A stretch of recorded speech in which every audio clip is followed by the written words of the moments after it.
Shri B N Haskar, ഇവിടെ ഷബു പ്രസാദ് പറഞ്ഞു കഴിഞ്ഞു ഇത്തരത്തിലുള്ളതൊക്കെ പ്രതീക്ഷിച്ചോ എന്നുള്ള കാര്യം ആരെയും ബോധ്യപ്പെടുത്തേണ്ടതില്ല എന്നും പറഞ്ഞു കഴിഞ്ഞു. പക്ഷെ അതിനപ്പുറത്തേക്ക് എന്തു ചെയ്യാനാകും? ഇത് ഞങ്ങൾക്കെല്ലാം അറിയാമെന്ന് എല്ലാവരും പറയുന്നു. അങ്ങനെയുള്ളവർ എന്തുകൊണ്ടൊന്നും ചെയ്യുന്നില്ല എന്നുള്ള ചോദ്യവും അദ്ദേഹം ഉയർത്തി. ഇത്തരത്തിലുള്ള വേട്ടയാടലുകൾ ഇങ്ങനെ നടന്നുകൊണ്ടേയിരിക്കുമ്പോൾ ഇത് ഓരോ തവണയും ഓരോ പ്രശ്നം ഉണ്ടാകുന്നു, ഓരോ ഏജൻസി വരികയും ചെയ്യുന്നു. സ്വാഭാവികമായിട്ടും അടുത്ത് നമ്മൾ പ്രതീക്ഷിക്കുകയും ചെയ്യുന്നു. ഇതിന് എന്ത് ചെയ്യാനാകും എന്നുള്ള ഒരു ചോദ്യം തീർത്തും പ്രസക്തമല്ലേ? പക്ഷേ നമ്മളൊരു ജനാധിപത്യ രാജ്യമാണ്. സ്വാഭാവികമായ ജനാധിപത്യ രാജ്യത്തിൽ കഴിഞ്ഞ തെരഞ്ഞെടുപ്പ് ഘട്ടത്തിൽ തന്നെ തീസരി ബാത് 400 ബാത് പാസ് എന്ന് പറഞ്ഞിട്ടാണ് നരേന്ദ്രമോദി തെരഞ്ഞെടുപ്പിനെ നേരിട്ടതെങ്കിൽ ആ തെരഞ്ഞെടുപ്പിൽ അദ്ദേഹം മത്സരിച്ച വാരാണസിയിൽ 10 ലക്ഷം വോട്ടിന്റെ ഭൂരിപക്ഷത്തിൽ ജയിക്കുമെന്ന് പറയുമ്പോൾ രാജ്യത്തെ മാധ്യമ പ്രവർത്തകർക്ക് ശ്രീ നരേന്ദ്രമോദി പിന്നോട്ട് നിൽക്കുന്നു, തെരഞ്ഞെടുപ്പിൽ പിന്നോട്ട് പോയിരിക്കുന്നു എന്ന് പ്രഖ്യാപിക്കേണ്ടിയും വാർത്ത കൊടുക്കേണ്ടിയും വന്ന രാജ്യമാണിത്. അദ്ദേഹം 10 ലക്ഷം വോട്ടിൽ ഭൂരിപക്ഷത്തിൽ ജയിക്കുമെന്ന് പ്രതീക്ഷിച്ചിരുന്നിടത്ത് 1.5 ലക്ഷത്തിന്റെ മാത്രം ജയിക്കേണ്ടി വന്ന രാജ്യമാണ്.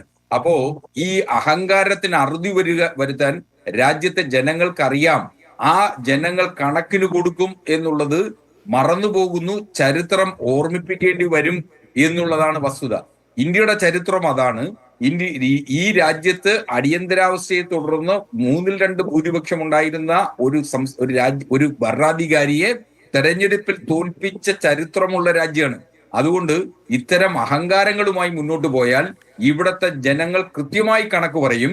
ആ കണക്ക് പറയുന്നത് താങ്ങുന്നതിനുള്ള ആരോഗ്യം ഒരുപക്ഷെ ഇന്നത്തെ BJP നേതാക്കന്മാർക്ക് ഭാവിയിൽ ഉണ്ടാവില്ല എന്ന വസ്തുത ഓർത്തുവെച്ചിരുന്നാൽ, ചെവിക്കുന്നുള്ളിയിരുന്നാൽ നല്ലതായിരിക്കുമെന്ന് മാത്രമേ ഇക്കാര്യത്തിൽ പറയാനുള്ളൂ.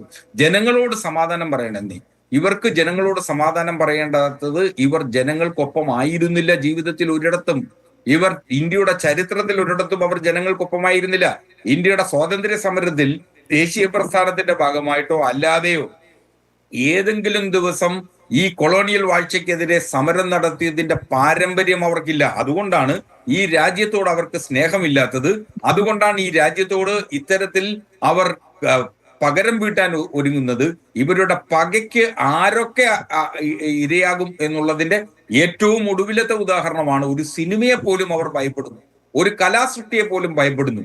ഇനി നാളെ എതിർ ശബ്ദങ്ങളെയോ എതിർ വ്യക്തികളെയോ ഭയപ്പെടുന്നതിനപ്പുറം അവർ ഭയപ്പെടാൻ പോകുന്നത് ഏത് ഇലയനക്കത്തെ പോലും ഭയപ്പെട്ടുകൊണ്ട് രാജ്യത്തെ വൃക്ഷങ്ങൾ മുഴുവൻ മുറിച്ചു കളയുന്ന ഭരണാധികാരിയായി ഒരുപക്ഷെ ഈ ഭരണകൂടം മാറും എന്ന ഭയമാണ് എനിക്കുള്ളത്. അത് വരാൻ പോകുന്ന നാളുകളിൽ സംഭവിക്കുക തന്നെ ചെയ്യും. അത്തരത്തിൽ സംഭവിക്കുന്നതിന് മുമ്പേ രാജ്യത്തെ ജനങ്ങൾ ഇതിന് പകരം വീട്ടും എന്ന് തന്നെയാണ് ഞാൻ കരുതുന്നത്. ഈ രാജ്യത്തെ ജനങ്ങൾ പകരം വീട്ടുമെന്ന് അങ്ങ് പറയുമ്പോൾ സ്വാഭാവികമായിട്ടും നമ്മുടെ നേതാക്കളൊക്കെ ഇങ്ങനെ റെയ്ഡ് നമ്മൾ പ്രതീക്ഷിക്കുന്നതാണെന്ന് പറയുന്നു. അതിനപ്പുറത്തേക്ക് ഇതിനൊരു ഐക്യദാർഢ്യം പ്രഖ്യാപിക്കുകയോ അല്ലെങ്കിൽ ഇതിനൊപ്പം ചേർന്നൊരു മറ്റൊരു തരത്തിലുള്ള ഒരു സമരമാർഗം സ്വീകരിക്കുകയോ ഒക്കെ ചെയ്യേണ്ടത് കൂടി ഇല്ലേ ഈ ഒരു സാഹചര്യത്തിൽ?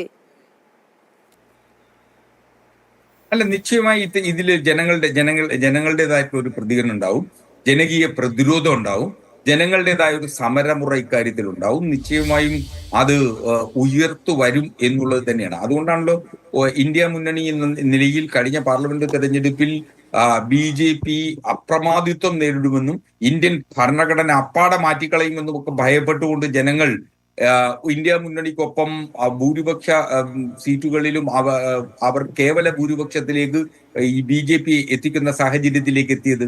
അപ്പൊ അത് അത്തരത്തിൽ ഇനിയും തുടർന്നും ജനങ്ങളുടേതായിട്ടുള്ള ഇടപെടലുകൾ ഉണ്ടാവും. ജനകീയ സമരങ്ങൾ രൂപപ്പെടും. ബദൽ സംവിധാനത്തെ കുറിച്ചുള്ള ചിന്തകൾ ഉണ്ടാവും. ഒരുപക്ഷെ ഇവരുടെ കൂട്ടുമുന്നണിയിൽ നിൽക്കുന്ന ആളുകൾ പോലും ഇവരെ തള്ളിപ്പറയേണ്ട സാഹചര്യം വരും. അത്തരം സാഹചര്യത്തിലേക്കാണ് നിലവിലെ ഭരണകൂടം, ഇപ്പോഴത്തെ കേന്ദ്ര സർക്കാർ ചെയ്യുന്ന ഓരോ നിലപാടുകളും വിരൽ ചൂണ്ടുന്നത് എന്ന് വേണം എനിക്ക് അനുമാനിക്കാൻ, അക്ഷയ.